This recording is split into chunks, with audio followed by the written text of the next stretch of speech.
What's going on, guys? It's Mikey back here, and today we'll be recapping the Hawks-Kings game from last night. The Hawks take the W 108-102, so great to see them bounce back after a tough loss against Portland. The Hawks were without Trae Young, John Collins, Bogdan Bogdanovic. Cam Reddish was not playing well tonight.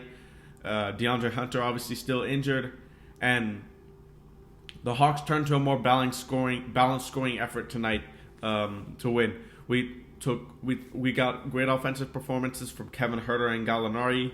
Delon Wright also played very well, and Timothe Luwawu-Cabbarro had a decent game for us as well. So that was surprising, but very welcome surprise indeed for sure from TLC.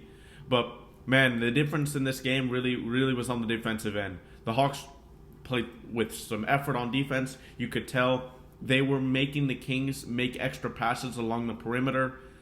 They didn't just make one pass to an open three-pointer. The Hawks were rotating around, having to force the Kings to make 2 or 3 extra passes to get a wide-open shot. And that's just what you want. You want to see that effort. You want to see those hands up, denying the back cuts, denying the backdoor passes. And the Hawks were doing that tonight. Not many people got burned on simple backdoor cuts.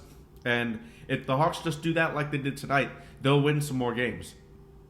Now, the Kings are middle of the pack. I believe they're 17th in offensive rating. So they're a decent offensive team. So this is great to see the Hawks to hold them to just 102 points. We knew the offense would be tough without Trae Young, so we went by offense by committee. Everybody in the rotation scored double digits tonight, except for Onyeka Okongwu and Lou Williams. Onyeka did not play that well throughout the entire game, but in the fourth quarter, he and Cam Reddish really stepped up after a poor performance before the fourth quarter, and they really took us home along with Kevin Huerter. As far as the game summary, some of the keys to the game that I thought were, a big difference. The Hawks held the Kings to under 30 points for three of the 4 quarters. In the third quarter, they held them to just 30 points, which obviously that's not going to be the best. But an interesting thing was in the second quarter, the Hawks didn't score for half the quarter. They had 2 Gallo free throws. Sorry, I can't speak right now. Free throws with like 6 minutes left in the quarter, and ended up scoring still 21 points in that quarter. And the Lou Williams minutes really hurt the Hawks on the offensive and defensive end, because if Lou's not on offensively, he's not giving you anything defensively. And Lou, while he made some decent passes tonight, his shot wasn't on, and he hasn't been playing well basically all season. He's like I've said in many of these videos, I don't think he should be in the rotation. We should give a shot to Skylar Mays before all our guys get back healthy. And I hope to see Skylar Mays over Lou Williams in future games. But nonetheless, the Hawks won the points in the paint again, 52-46. And like I've been saying consistently, we're winning the points in the paint. It's the guys on the perimeter that's killing us. But especially today, the game was close. The biggest lead was 9 for the Hawks and 3 for Sacramento, so nobody got above double digits. The turnovers were close, 10-11, and the lead changes were only 2, and the game was tied 6 times. So overall, fairly close game. The turnovers were 11-10, with Sacramento having 1 more. So very close game, intense game at the end, and thankfully the Hawks came out with the W. But for the Kings, what I noticed, De'Aaron Fox, man, great mid-range scorer. He hit a lot of tough middies over Delon Wright, over Cam Reddish, 2 great perimeter defenders, and he really brought the Kings almost back in this game late in this fourth quarter. He provided a huge boost. Tyrese Haliburton also had a great game, dropping in 5 threes. So anytime you can get that from Haliburton, who doesn't like shooting the 3 ball as much, is great for the Kings. But overall, without further ado, let's move on to the box score. Excuse me. The game started with Cam Reddish not really being on his game. He ended up with 18 points, 3 assists, 1 steal, 2 rebounds for 2 of 7 from 3 and 7 of 19 from the field in 37 minutes. But all of his work really was done in the second half. So great to see Cam shake off a not so great first half and come out in the fourth quarter and really hit a huge shot. With around a minute left, Delon Wright drove into the paint, kicked it out for a Cam Reddish three, and he hit it, and you could tell he was animated. And it's great to see him shake off a poor performance before that, because previous years, Cam Reddish, we probably don't see that. But this year, we've seen a different Cam Reddish, and it's great to see that. Speaking of Delon Wright, a great game from him again. We've seen this now 3 games in a row, and 2 out of the last 4 games, he's been great at scoring as well. In 40 minutes, he had 5 for 9 from the 3, 5 of 9 from the field, 0 of 2 from 3, 5 of 5 from the line for 15 points, 2 steals, 4 assists, and 4 rebounds. So he's always going to fill up the stat sheet, and in classic Delon Wright fashion, was the second best plus minus on the team. He seems to always be in the top 3, top 4 plus minus on the team, and he had a couple steals. His 2 steals this game were incredible. One of them, I think it was De'Aaron Fox was passing to the corner for a 3-ball, and Delon Wright read that pass, rotated off his man, and intercepted the pass before it could get to the corner. That was great, and he also had a great offensive move on Davion Mitchell, a very good perimeter defender. He drove to the left and spun him around to the right for an easy lay-in. So that was awesome to see Delon Wright be aggressive. And if we get this Delon Wright for the rest of the year, we have our backup point guard solidified. So it's great to see aggressive Delon Wright come back. And Delon Wright being aggressive in the first quarter, in the first half, was also a product of Kevin Huerter and Gallinari being able to have great second halves as well, because a lot of offensive attention was on Delon Wright. Huerter in 33 minutes had 25 points, 5 assists, 1 steal, 11 rebounds, 1 for 5 from 3, and 10 for 18 from the field. And as we Hawks fans like to say, this was a cave-on game. Kevin Huerter was driving to the rim a lot. His three-point shot wasn't falling as much as he went 1 for 5 from 3, but he was driving to the rim. He had a really clutch, tough lay-in with about 48 seconds left to put the Hawks up for good, and that solidified the game for us.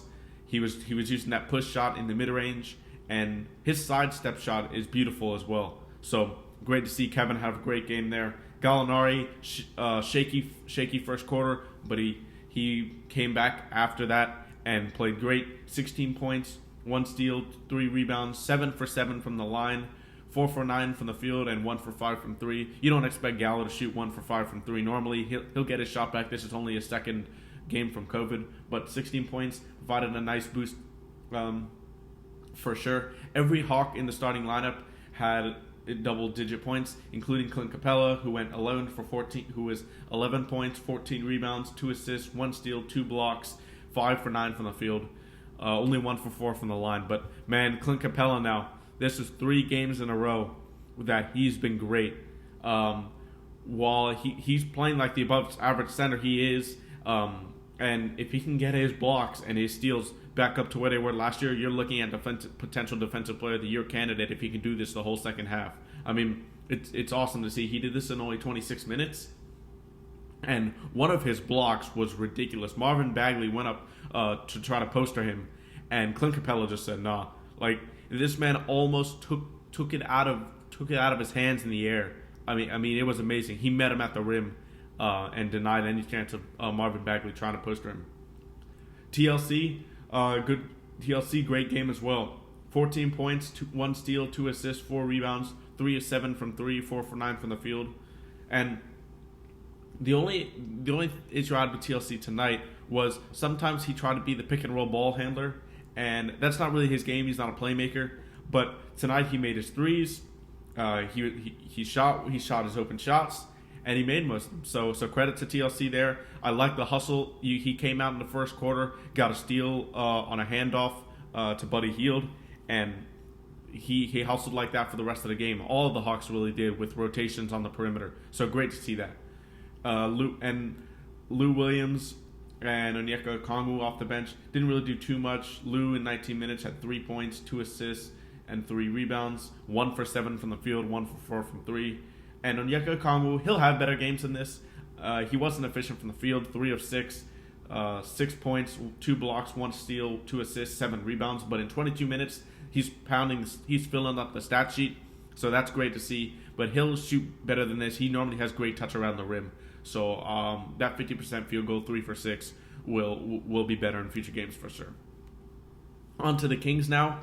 In the first quarter, Tyrese Haliburton was great for them and great for the rest of the game. In 38 minutes, he had 24 points, 5 threes, 8 for 16 from the field for 5 rebounds, 2 assists, 3 steals as well. And Haliburton has great size and great physical strength on the perimeter. His shot's a little wonky. It's a little bit of a set shot, but clearly works. He was 5 for 7 from 3, and he was clutch for them down the stretch, hitting 2 big threes, but the Hawks still managed to come out with a win. His backcourt starting mate, De'Aaron Fox, was excellent. 30 points, 6 assists, 1 steal, 1 rebound, 1 for 3 from 3, 12 for 23 from the field.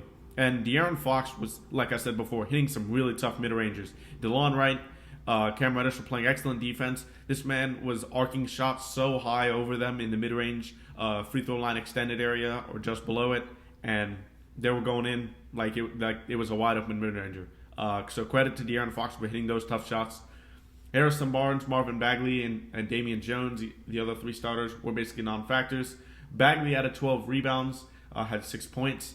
Barnes, 8 points, 2 assists, 7 rebounds. And Damian Jones, former Hawk, 7 points, 4 rebounds, and 1 assist in 24 minutes. So the Kings only had 3 guys in double digits. The third guy being Buddy Hield here. In 29 minutes, he had 3 for 8. He was 3 for 8 from the field, 2 for 5 from 3 for 11 points, 1 assist, and 6 rebounds. So a decent game off the bench for Buddy Hield. He's probably going to shoot better most nights, which the Hawks were doing a pretty good job of for the most part, getting him off the 3-point line and making him a driver. But a couple times he was wide open, 2 for 5 from 3. He's probably going to shoot better than that most nights. Davion Mitchell really struggled from the field. He was 0 for 9 from the field until he hit a couple shots. So he ended up 2 for 11 from the field for 4 points and 2 assists. Didn't really do too much. Former Hawk Alex Len, both of their centers actually, Damian Jones and Alex Len, are former Hawks. In 15 minutes, 3 for 4 from 3. 3 for 4 from the field, 0 for 1 from 3 for 7 points, 1 assist, 4 rebounds. Tristan Thompson played 7 minutes, added a block and a steal, and 4 rebounds. And Mo Harkless playing 18 minutes, 2 for 3 from the field, 1 for 1 from 3 for 5 points, 1 steal, and 3 rebounds. So overall, the Hawks definitely had a balanced scoring effort, having 6 guys in double digits, including Kevin Huerter with his 25 and Cam Reddish with his 18. The Kings only had 3, with Haliburton and Fox getting 24 and 30 respectively, and Hield adding 11 points at the end there. As far as shooting percentage-wise, the Hawks shot 45% from 2, 26% from 3, and the Kings shot 40% from 3 and 42% from the field. So the teams against the opposing teams are consistently winning the 3-point shooting percentage against the Hawks. But if they can keep winning the points in the paint and playing defense with the effort they did tonight, they can still win games even without Trae Young at the helm here, because it was a balanced scoring effort and they knew how to control the offense. So credit to Delon Wright, Cam Reddish, Gallinari, basically all the Hawks starters, and Kevin Huerter for stepping up and going into a more aggressive mode and scoring tonight for the absence of Trae Young. Hopefully we'll get Trae Young back for the Lakers game. We're supposed to get John Collins and I believe Bogi Bogdanovic as well back for the Lakers game this Friday. So I'm hoping we can see this roster at more full strength and see what we can do and see if we can get on a run. Because West Coast Strip started that last year, and hopefully we can start it with this year against a game on national TV against the Lakers this Friday. But a recap will be coming out for that game as well, so look for that. I'm actually driving up back to college on Saturday, so it probably won't come until Sunday, but just keep an eye out for that. I hope you guys enjoyed this video, and I'll see you in the next one.